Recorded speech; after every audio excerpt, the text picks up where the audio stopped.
Pode abrir sua Bíblia no livro de Atos dos Apóstolos, capítulo 1.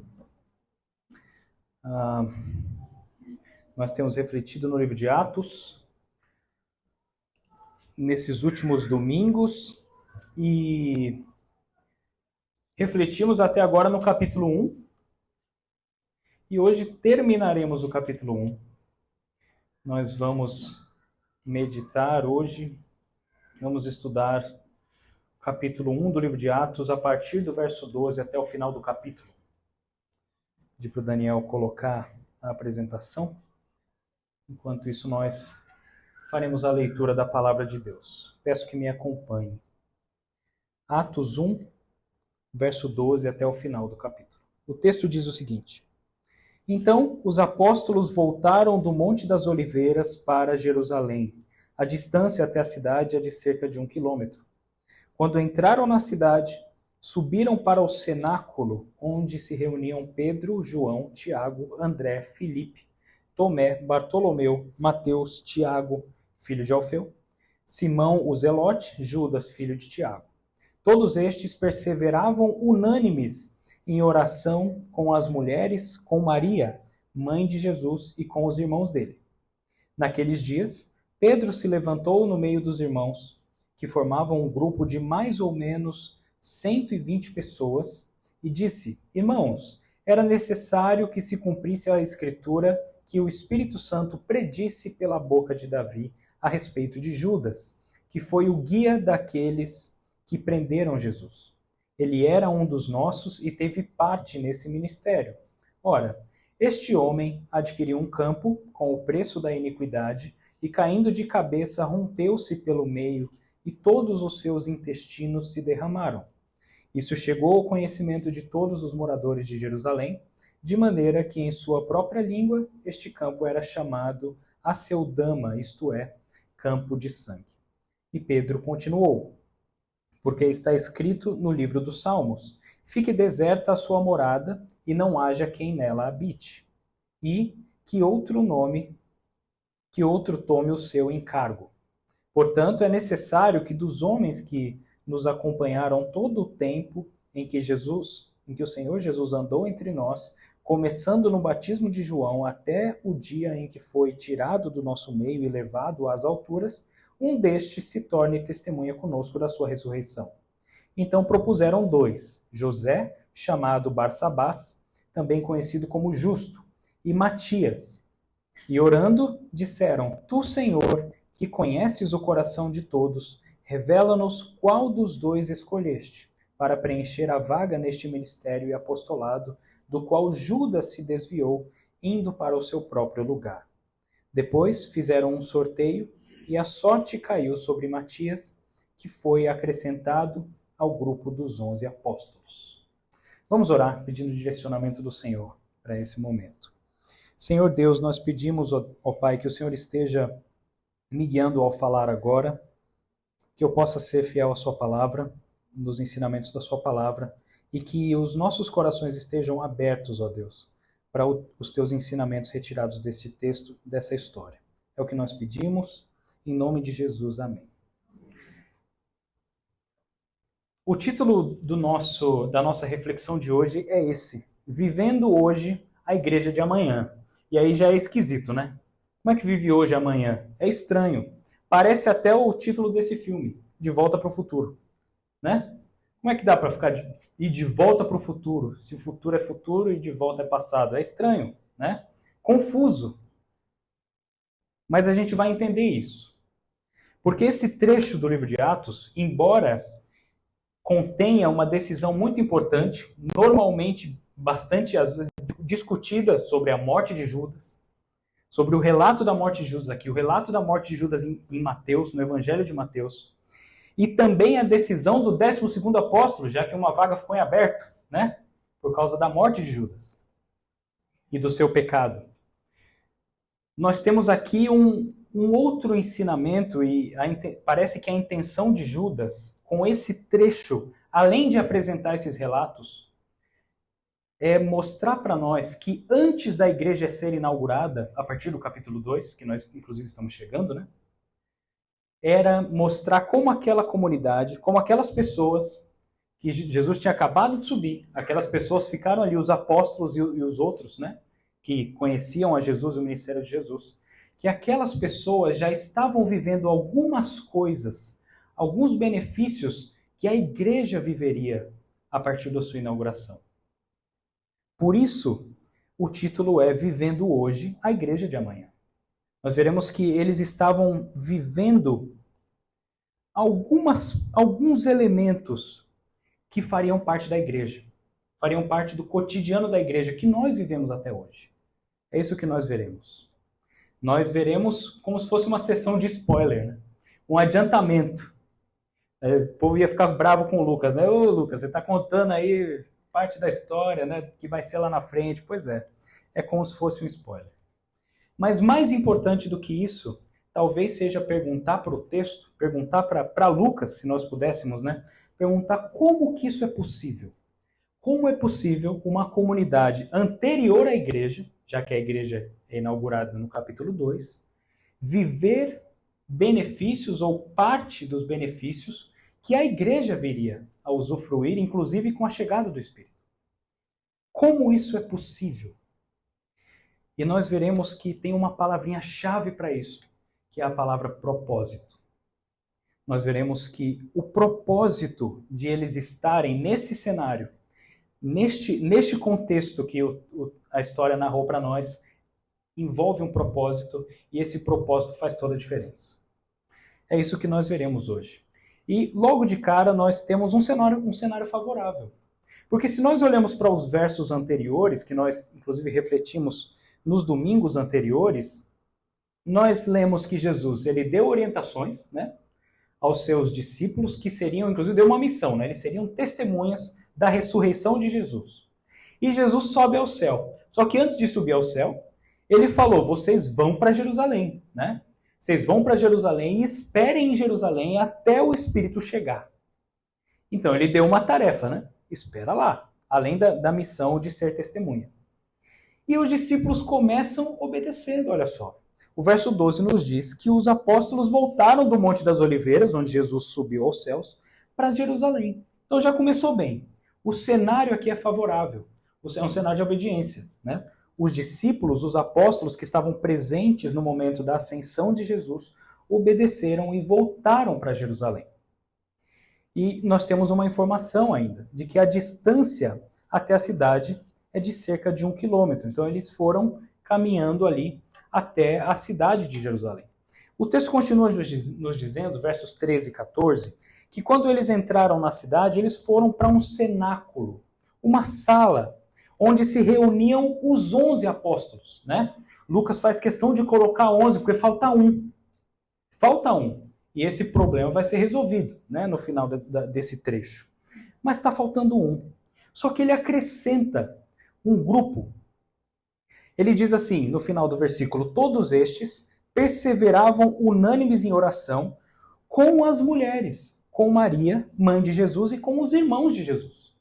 Então, nós temos incluídos nesse grupo um número maior, obviamente, do que os 11 apóstolos. Nós temos aqui pelo menos Maria e os outros filhos de Maria, além de Jesus. Nós temos todas essas pessoas reunidas num local. O verso seguinte, o verso 15, vai nos dizer que a estimativa de pessoas naquele salão, naquele lugar, era de 120 pessoas. Isso já nos passa uma informação de que esse local era meio grande, né? Era uma sala grande para comportar pelo menos desse tamanho aqui, né? Aqui cabem 120 pessoas. Então era um espaço pelo menos desse tamanho que eles estavam comportando ali. Só que o cenário ele é favorável também porque esses dois versos 13 e 14 notam para nós uma informação ou duas informações importantes aqui. Primeiro, eles perseveravam unânimes em oração. Primeiro a gente tem que entender que perseverar em oração, eles estavam orando. Eles estavam orando pelo quê? A única resposta quase que possível aqui é pela vinda do Espírito. Eles estavam se preparando para a vinda do Espírito. Então, eles não simplesmente ouviram a ordem de Jesus e sentaram na rede, né, e ficaram lá esperando o Espírito chegar. Eles foram para um local onde todos a comunidade cristã que seguia Jesus Cristo estava, e eles oravam, eles perseveravam em oração, eles oravam constantemente. Eles estavam juntos em oração. Só que eles não estavam só perseverando em oração, eles perseveravam unânimes em oração. E essa é uma informação importante, porque a ideia de perseverar de forma unânime é perseverar e ter um mesmo objetivo, ter uma mesma mentalidade. Essa é a ideia de unanimidade, né? Não tinha questionamento sobre o que deveria ser feito. Eles tinham o mesmo objetivo. Toda a comunidade estava naquele local, naquela sala que cabia pelo menos 120 pessoas, e as pessoas estavam juntas orando, se preparando para o dia que o Senhor enviaria o seu Espírito, né? Por isso o cenário é favorável, né? E se você se lembra, se você já leu o livro de Atos alguma vez, no capítulo 2, depois que a igreja é inaugurada, depois que 3.000 pessoas se convertem, e Lucas narra para nós o padrão, como eles estavam vivendo, nós lemos um negócio assim, ó. Capítulo 2, versos 42 ao 44. E perseveravam na doutrina dos apóstolos e na comunhão, no partir do pão e nas orações. E muitos prodígios.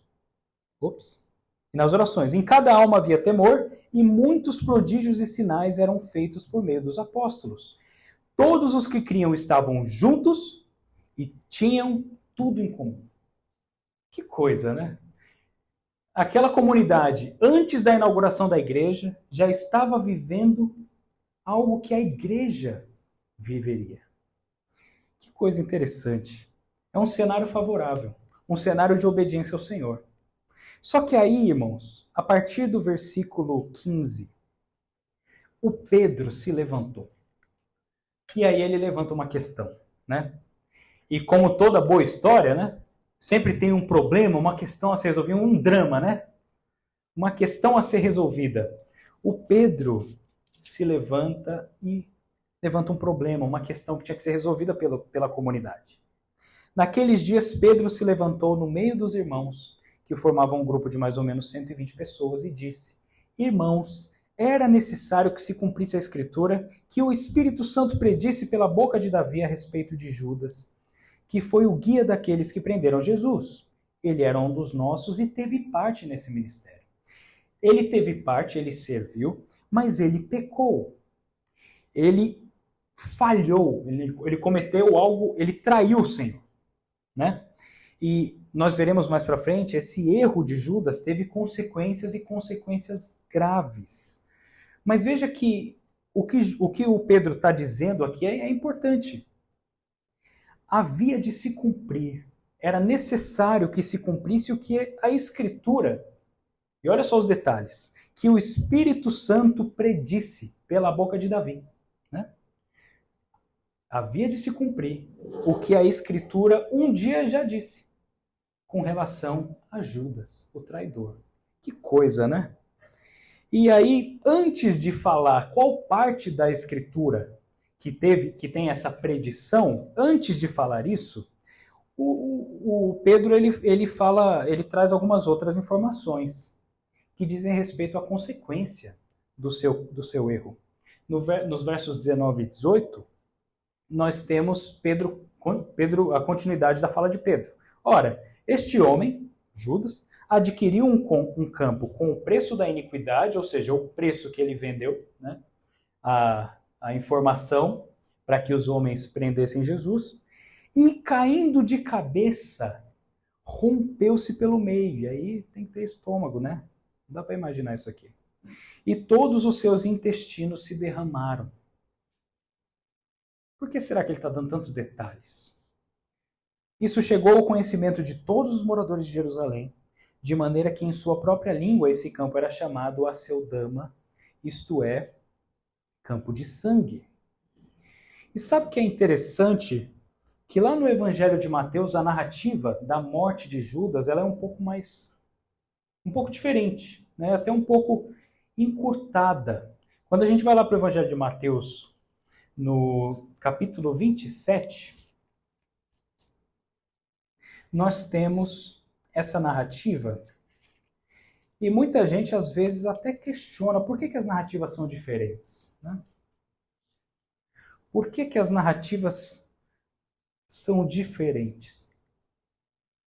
E lá no capítulo 27 de Mateus nós temos a narrativa de Mateus quanto a traição de Judas. Quando nós chegamos neste texto, nós temos, a partir do verso 3, o trecho da morte de Judas, da traição e da morte. Nós lemos o seguinte: então, Judas, que o traiu, vendo que Jesus havia sido condenado, tocado de remorso, devolveu as 30 moedas de prata aos principais sacerdotes e aos anciãos, dizendo: pequei traindo sangue inocente. Olha, ele até reconheceu, né, o seu erro. Eles, porém, responderam: que nos importa? Problema seu, né? Isso é com você. Então Judas, atirando as moedas de prata para dentro do templo, retirou-se e se enforcou. Os principais sacerdotes, pegando as moedas, disseram: não é lícito colocá-las no cofre das ofertas, porque é preço de sangue. E tendo deliberado, compraram com elas o campo do oleiro para cemitério de forasteiros. Por isso aquele campo é chamado até o dia de hoje campo de sangue. Muito se discute e se questiona por que essas narrativas são levemente diferentes. Por que aqui nós temos um enforcamento, né? E por que lá em Judas nós temos uma queda onde Judas partiu no meio, praticamente, né? E a chave da questão aqui é o propósito. Porque Mateus, ele tem o propósito de narrar a traição. Lucas não narrou a traição. Ele parte do pressuposto de que Judas traiu. E Lucas e Pedro, né? Lucas narrando a fala de Pedro, só narra como Judas morreu. E isso tem uma relevância. Mateus não narra isso. Mateus diz brevemente, ele se enforcou. Muito se debate sobre isso, e inclusive muita gente, até gente que nem crente já se debruçou sobre essas histórias para entendê-las melhor. E muita gente, até juízes, fizeram isso e entenderam, bom, os fatos não se contradizem. Na verdade, o que nós temos aqui é uma complementação. Ele provavelmente tentando reconstruir uma história, visto que a história não nos dá todos os dados, provavelmente ele se enforcou no campo que ele havia adquirido e ele caiu. Provavelmente a corda rompeu, ele caiu e então o seu corpo se partiu. E tudo isso nos leva de volta à narrativa de Atos, porque por que ele narra com tantos detalhes essa morte? Porque ele narra essa, não somente a morte de Judas, mas ele narra como Judas ficou, no final das contas. E como isso ficou conhecido por todas as pessoas. Porque no final das contas o texto diz para nós que as pessoas viram o corpo de Judas daquela forma, destruído, né, aberto ao meio. E o que nós entendemos, irmãos, é que o propósito de Judas era confirmar ou afirmar a justiça divina. Não deixar passar em branco de que o que Judas havia feito tinha sido muito grave. E o relato disso aqui em Lucas é para deixar claro que as coisas não passam em branco assim. Judas morreu e ficou do jeito que ficou porque justiça foi feita da parte do Senhor. Então, o objetivo de Mateus era narrar a morte, narrar a traição, narrar a morte. O objetivo de Lucas já não era esse. O objetivo de Lucas era deixar claro que o que Judas fez foi grave e houve consequência. A justiça do Senhor aconteceu. Então, por isso, inclusive, que Pedro narra somente isso daí. Somente essa parte. Ele não precisa narrar de novo a morte, mas ele narra a consequência da morte. Ele ficou daquele jeito, destroçado, e mais à frente na narrativa ele ainda diz quase que claramente que Judas foi ao inferno, passar a eternidade separado do Senhor. E aqui então, depois disso, da narrativa sobre como ficou a questão de Judas, Pedro continua, e agora sim ele vai falar dos textos que dizem respeito à predição, né? A profecia que dizia respeito a Judas. Então, no verso 20, Pedro diz o seguinte: porque está escrito no livro de Salmos, fique deserta a sua morada, e se nós lemos inclusive o texto de Mateus, aquela propriedade comprada se tornou um cemitério, né? Se tornou um lugar de gente morta, e que outro tome o seu encargo. E aqui, Pedro está citando não um salmo só, ele está citando dois. E a gente precisa ir para lá. No Salmo 69, primeiro. O Salmo 69, tanto o Salmo 69 como o Salmo 109, são salmos que tratam da angústia do salmista, né? Com relação às injustiças que estavam sendo feitas quanto a ele, inclusive a sua família, a sua vida, e ele começa a falar o que ele deseja, começa a abrir o coração para o Senhor, e ele fala o que ele deseja com relação a essas pessoas, esses adversários do Senhor, que estavam atacando ele, fazendo mal para ele.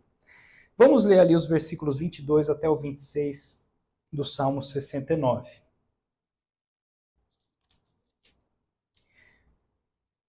O verso 22 do 69 diz o seguinte: que a mesa deles, dos adversários do Senhor, se torne em laço diante deles e a prosperidade em armadilha, que os olhos deles se escureçam para que não vejam, e faze com que as suas costas não parem de tremer. Derrama sobre eles a tua indignação, e que o furor da tua ira os alcance. Fique deserta a sua morada, e não haja quem habite nas suas tendas, pois perseguem a quem tu feriste, e ficam falando sobre as dores daqueles a quem golpeaste. Esse é o desejo do salmista, nesse caso do próprio Davi, com relação àqueles que estavam o atacando. Palavras duras, mas é a oração dele para o Senhor, que o Senhor faça justiça com relação a esses indivíduos aí. Agora, no Salmo 109, nós leremos do verso 1 até o 8.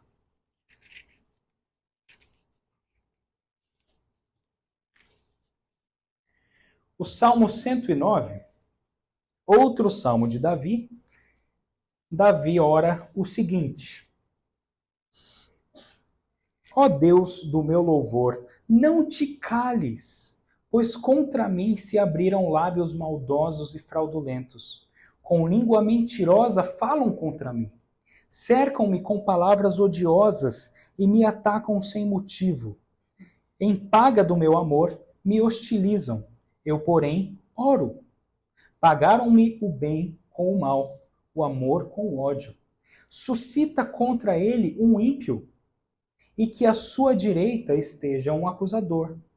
Quando o julgarem, que ele seja condenado, e que a oração dele seja tida como pecado. Sejam poucos os seus dias, e outro tome o seu encargo. E a oração não acaba aqui, a oração ela continua dura, continua pesada, digamos assim, contra os adversários de Davi, os adversários da obra do Senhor aqui nesse caso, e ele até deseja que os filhos dessas pessoas fiquem órfãos, né? Os desejos de Davi são fortes aqui. Mas você percebe o contexto? O adversário, os inimigos do Senhor. O desejo de Davi é que eles fossem, digamos, justiçados, né? Ou que a justiça caísse sobre eles da parte do Senhor. Davi não faria, mas que o Senhor trouxesse justiça com relação a essas pessoas. E por que Pedro menciona isso aqui se o nome de Judas não é mencionado no Salmo, né? E a gente fica questionando esse tipo de coisa. E, na verdade, quando nós lidamos com esse tipo de texto, nós entendemos, e inclusive conversamos sobre isso na EBD do ano passado, de interpretação, né? Nós entendemos que Pedro com certeza conhecia esses salmos. Às vezes até de cor, cantava esses salmos. E ao conhecer o texto, ele conhece muito bem o contexto. Ele conhece melhor do que nós, tranquilamente. Os judeus, né, conheceriam melhor do que nós esses contextos. E o que ele faz, na verdade, é guiado pelo Espírito, aplicar o conteúdo desses salmos a Judas. Porque Judas havia se tornado um inimigo, um adversário da obra do Senhor, alguém que tentou impedir, digamos assim, a obra do Senhor. Então Pedro, conhecendo esses salmos, provavelmente até meditando nesses salmos, naquela sala, com todas aquelas pessoas, o Espírito Santo o levou a essa compreensão. E, inclusive, por isso que nós temos esse texto registrado no livro de Atos como um texto inspirado. E, a partir desse momento, nós vamos entender que esse salmo, desse modo, aponta para Judas. Por isso que Pedro compreendeu isso. E hoje nós compreendemos assim também. Dessa forma, quando Pedro diz e menciona estes salmos, fique deserta a sua morada e não haja quem nela habite, e que outro tome o seu encargo, são salmos que dizem respeito a Judas. Salmos que dizem respeito ao adversário, a alguém que se opõe à obra do Senhor. E com base nisso, nós chegamos no verso 21. E no verso 21, Pedro traz uma conclusão. Portanto, é necessário, irmãos, que dos homens que nos acompanharam todo o tempo em que o Senhor Jesus andou entre nós, começando no batismo de João até o dia em que ele foi tirado do nosso meio e levado às alturas, um deles se torne testemunha conosco da sua ressurreição. Então ele diz, olha, a gente precisa pegar 2 homens qualificados, né? Não ia pegar qualquer um. Tinham que ser homens qualificados, e essa qualificação era caminhar com Jesus, acompanhar o ministério de Jesus desde o batismo de João. Os parâmetros estão bem estabelecidos aqui. Desde o batismo de João até o dia que Jesus subiu. Então vamos pegar homens e vamos escolher um para ocupar essa vaga, né? Só que tem uma outra questão que talvez estivesse na mente de Pedro também, que dizia a respeito de escolher uma pessoa para essa vaga, né? Além daqueles textos, provavelmente algo estava em mente para Pedro, porque ele, acompanhando Jesus, ouviu um negócio de Jesus que talvez deixou ele meio intrigado. E para isso a gente tem que olhar, e a gente não precisa abrir lá literalmente porque está ali, lá no Evangelho de Lucas, no final já do ministério de Jesus, Jesus disse isso aqui para eles. Inclusive no contexto da ceia, ele disse assim, e eu confio a vocês um reino, assim como o meu Pai me confiou, para que comam e bebam à minha mesa no meu reino. E vocês se assentarão em tronos para julgar as 12 tribos de Israel. Claro que nós estamos falando de um contexto onde o reino estará aqui, né? Um reino literal. Nós aguardamos isso, é o que nós entendemos como milênio. Mas veja o que Jesus está falando para eles aqui. E aqui ainda estavam os 12, né? Vocês se assentarão em tronos para julgar as 12. Além de estar os 12, as 12 tribos. Vocês se assentarão em tronos, ou seja, são 12 tronos, e vão julgar sobre as 12 tribos, certo? Então, como é que fica a cabeça do Pedro, né? Mas agora a gente só está em 11. Falta um, né? Obviamente a matemática não bate, vai ficar um trono vazio, né? Então, provavelmente isso levou também Pedro a enxergar essa necessidade de levantar essa questão de levantar um homem que atendesse aos requisitos, né? Acompanhar o ministério de Jesus e se tornasse, junto com eles, testemunha da ressurreição. Agora, no verso seguinte, nós temos uma solução proposta, né? Então, propuseram 2 homens. José, chamado Barsabás, também conhecido como Justo, e Matias. Então nós temos 2 nomes. Só que só dá para escolher um.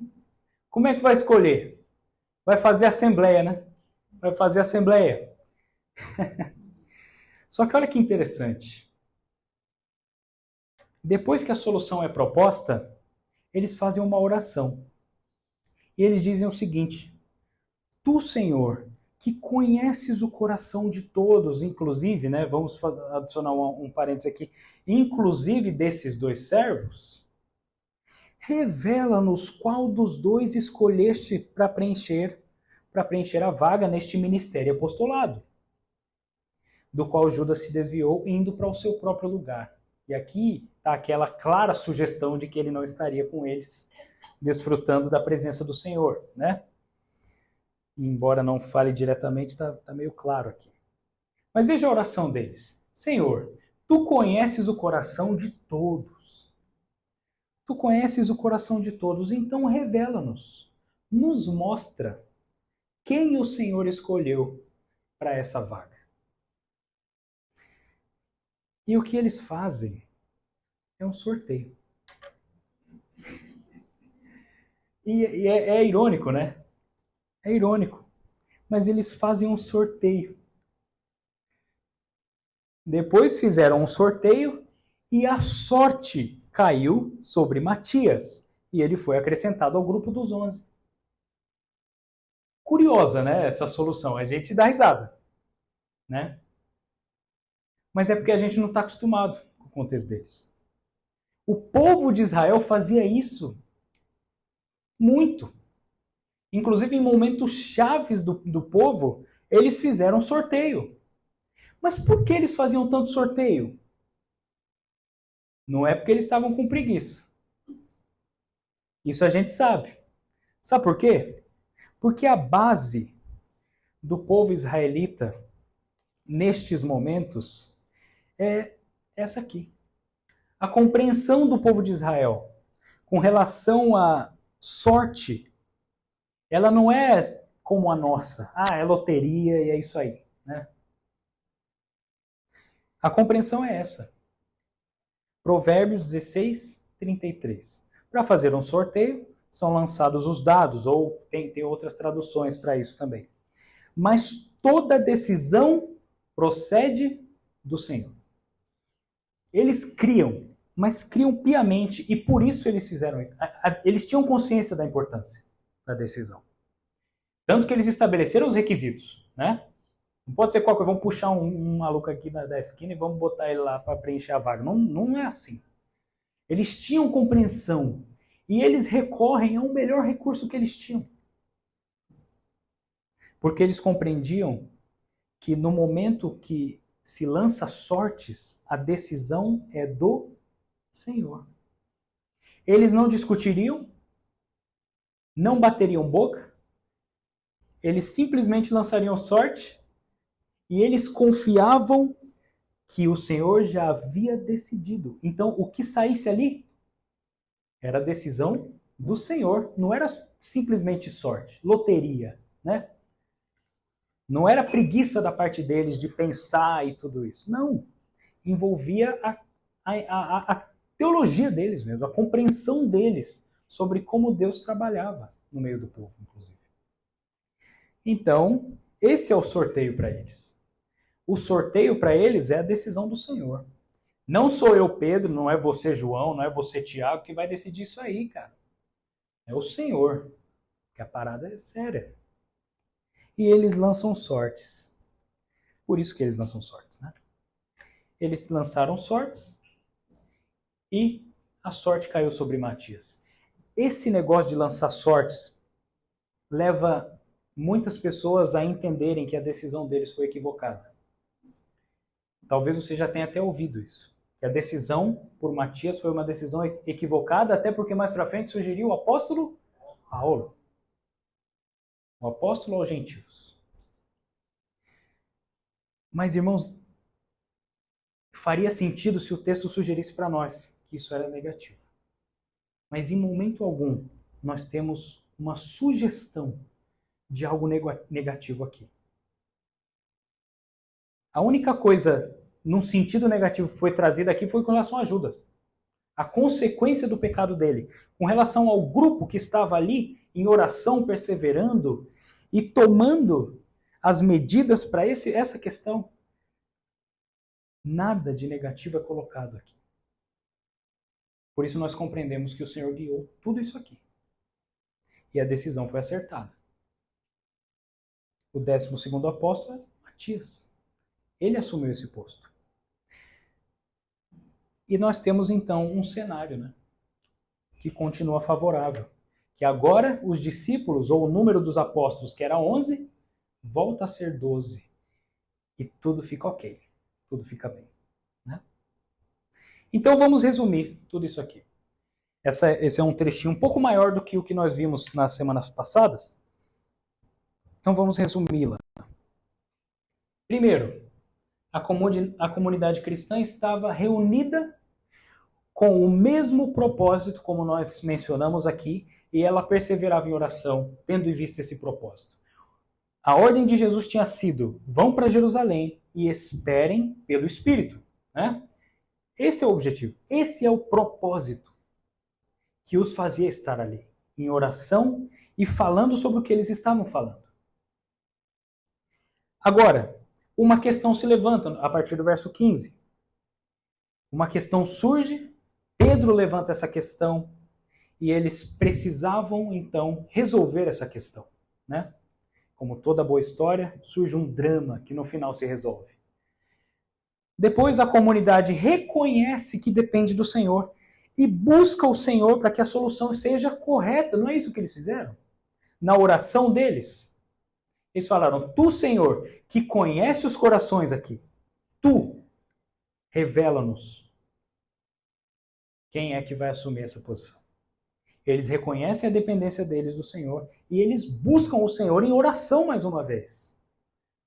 E eles chegam a uma definição. Né? Eles chegam a uma definição: Matias ocupará a posição que Judas deixou e a questão é resolvida. O cenário permanece positivo. Esse é um resumo. Né? Nós temos um contexto super positivo, onde eles perseveravam em oração, eles têm um problema, eles resolvem de forma positiva, de forma temente ao Senhor, dependente ao Senhor, eles oram pedindo direcionamento e eles chegam à resolução dessa questão. E aí nós entendemos a importância e, na verdade, o que os fazia, naquele momento, antes da inauguração da igreja, desfrutar de coisas que a igreja também desfrutaria, como a perseverança na oração e a unanimidade de pensamento, a unidade de pensamento. Eles estavam vivendo aquilo antes da vinda do Espírito, antes da inauguração da igreja, porque eles tinham um propósito. E essa é a máxima. A comunidade cristã possui um propósito. E o propósito é sempre anunciado por Jesus. Jesus tinha dado o propósito.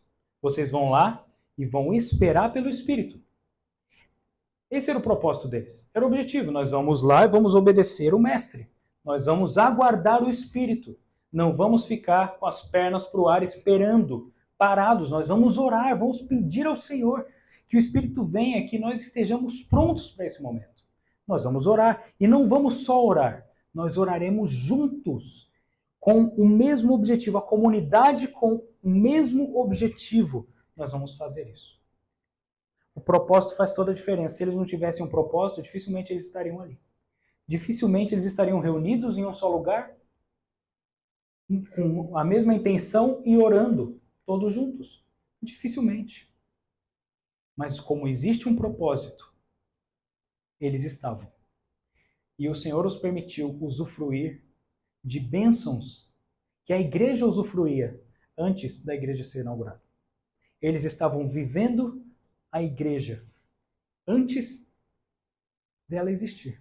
Vivendo naquele dia a igreja que viria a existir no dia seguinte, talvez. Né? Por isso, a comunidade cristã, nós entendemos que a comunidade cristã, a igreja do Senhor, nós, como igreja do Senhor, possuímos propósito e esse propósito é dado pelo Senhor. Inclusive, se nós estamos aqui até hoje, é porque nós ainda temos propósito aqui, né? Por isso nós estamos aqui. Agora nós temos algumas lições em relação a essa máxima, em relação a esse texto. O que nós podemos aprender com relação a esse texto? Em primeiro lugar, como igreja, nós precisamos entender individualmente também, que não há limites para o exercício da oração em comunidade. E o que eu quero dizer aqui é que não tem cota para oração. Não existe uma cota, um limite.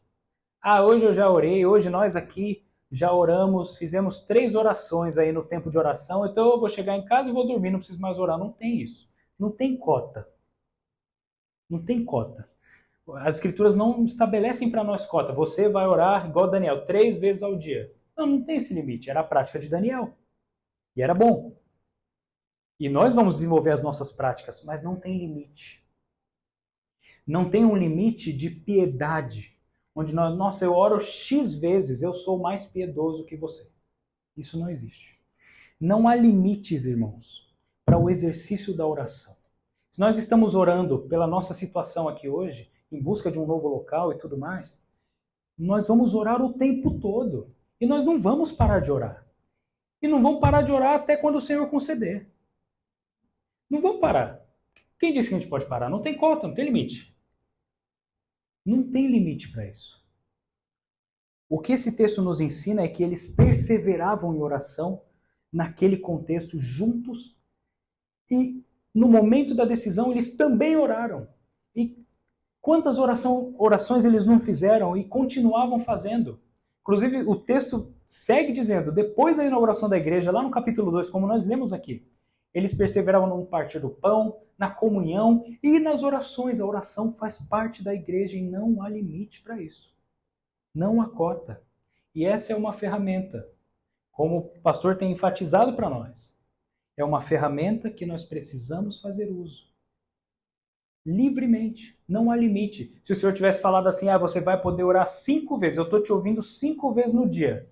Deu 5 vezes, eu vou fechar aqui, não vou mais ouvir, só no dia seguinte. Aí era outra história, mas não é isso. Não há limites. Não há limites. Outra questão que nós compreendemos, inclusive recentemente, problemas surgem no meio da comunidade. Problemas vêm à tona. Questões surgem. Não é sempre o Pedro lá que vai levantar o problema, né? Às vezes é a gente aqui.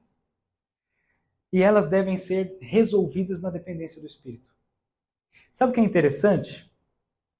É que depois daquela tomada de decisão de Matias, no livro de Atos, no texto que nós refletimos aqui, que foi uma tomada de decisão no estilo israelita, né? No estilo judeu, por meio da sorte,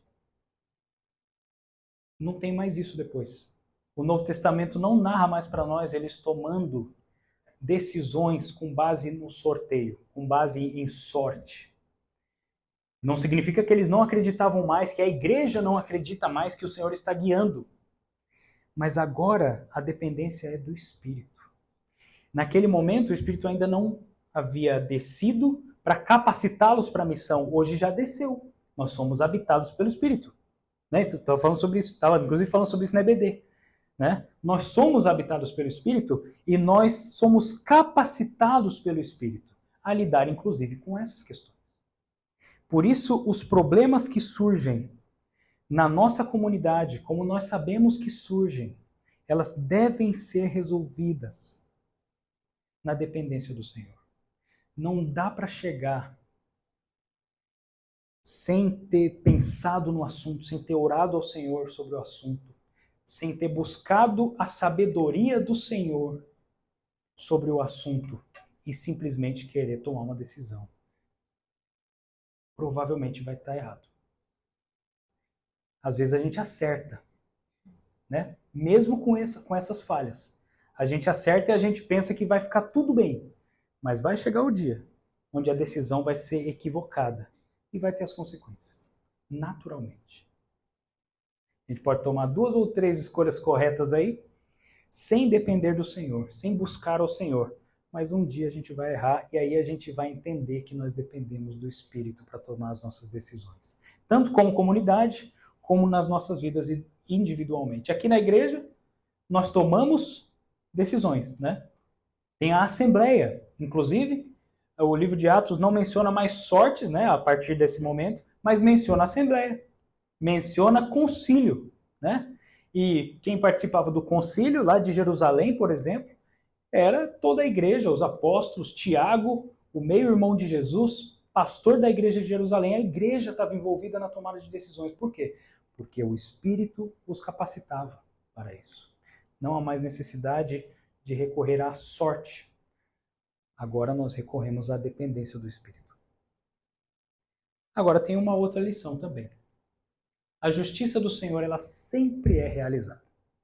E aqui, irmãos, é fato, nós estamos num mundo caído, num mundo onde pessoas falharão conosco, pessoas falharão com a nossa comunidade, com a nossa igreja. Inevitavelmente. O mundo é caído. Por mais que nós não esperemos esse tipo de coisa, acontece. Acontece enquanto o pecado estiver aqui, enquanto a gente estiver aqui no mundo de pecado, vai acontecer. Mas é importante a gente aprender com Davi, como nós lemos nos Salmos. O recurso que nós temos não é o punho, o gancho, o cruzado, né? Não é assim que nós lidamos. Nós não fazemos justiça com as nossas próprias mãos. O nosso recurso é o Senhor. Pode ser, e aí nós não sabemos, né? Da mesma forma que os discípulos, um pouquinho antes no texto, como nós refletimos no último domingo, às vezes a gente faz questão, né? Levanta questionamentos para o Senhor.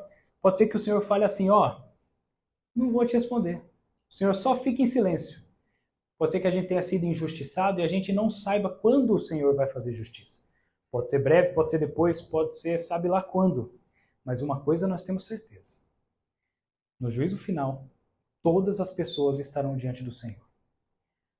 O Senhor garante para nós que a justiça será feita. E a justiça final é lá. Se não acontecer justiça aqui, vai acontecer lá. E a gente descansa nisso. Vamos economizar os nossos punhos. Não significa que a gente não vai se defender, né? Tem essa também. Vamos se defender sim. Mas vamos economizar os nossos punhos e os nossos recursos daqui para que o Senhor exerça a sua justiça. Injustiças acontecem, mas nós dependemos do Senhor para a execução dessa justiça. Nós dependemos do Senhor. E por último, o que direciona a igreja, a comunidade cristã, é o propósito, como nós falamos aqui. E essa talvez seja a grande máxima dessa história. O grande princípio, o grande ensinamento desse trecho que nós lemos aqui. O propósito de Cristo nos direciona. Se nós estamos aqui, se o Senhor não nos levou ainda, é porque nós temos objetivos, nós temos propósitos. E os propósitos não somos nós quem traçamos. A gente vai fazer essa igreja crescer. Então a gente vai fazer baladinha à noite. Vai crescer? Provavelmente. Provavelmente. A gente vai abrir, vamos fazer aqui open bar. Vai crescer. Mas não é assim que funciona.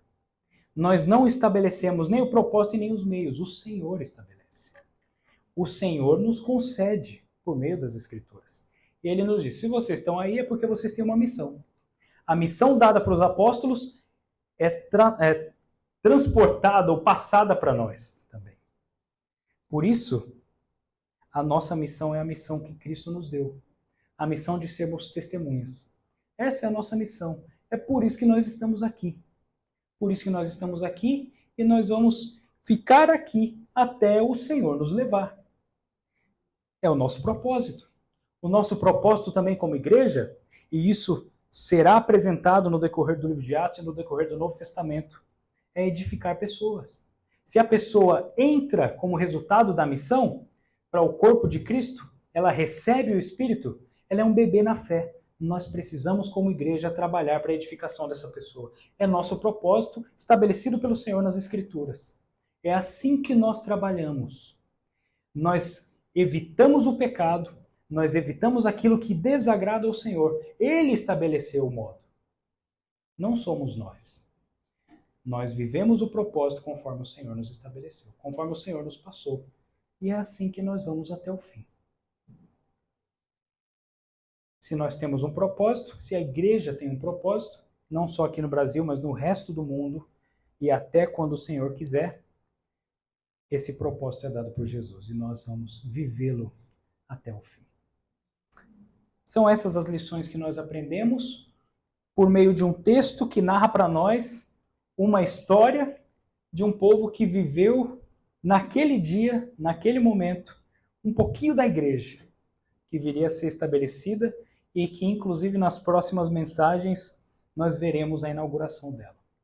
Então, nós aprendemos isso com essa igreja hoje. O nosso propósito é dado pelo nosso Senhor. Amém? Vamos orar?